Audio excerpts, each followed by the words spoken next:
Party ఫిరాయింపుల వ్యవహారంలో కీలక పరిణామం చోటు చేసుకుంది. ఎమ్మెల్యేలు కడియం శ్రీహరి, దానం నాగేంద్రలకు అసెంబ్లీ స్పీకర్ గడ్డం ప్రసాద్ కుమార్ మరోసారి నోటీసులు జారీ చేశారు. అనర్హత పిటిషన్లపై అఫిడవిట్ దాఖలు చేయాలని నోటీసులు జారీ చేశారు. ఇదే సమయంలో ఇద్దరిలో ఒకరు త్వరలో రాజీనామా చేసే అవకాశాలు ఉన్నాయనే సమాచారం బయటకు రావడంతో అనర్హత కేసులపై ఆసక్తి మరింత పెరిగింది.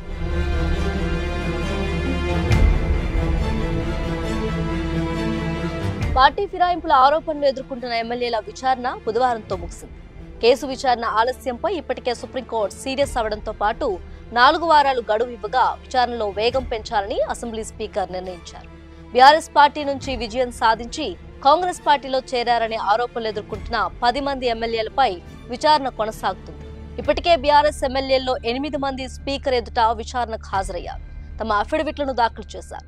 అయితే దానం నాగేందర్, కడియం శ్రీహరిలు విచారణకు హాజరు కాలేదు. స్పీకర్ నోటీసులకు స్పందించలేదు. దీంతో మరోసారి స్పీకర్ నోటీసులు జారీ చేశారు. ఈ సందర్భంగా అనర్హత పిటిషన్లపై అఫిడవిట్ దాఖలు చేయాలని స్పీకర్ స్పష్టం చేశారు. అయితే స్పీకర్ నోటీసులకు దానం నాగేందర్, కడియం శ్రీహరిలు స్పందిస్తారా లేదా అనేది తెలియాల్సి ఉంది.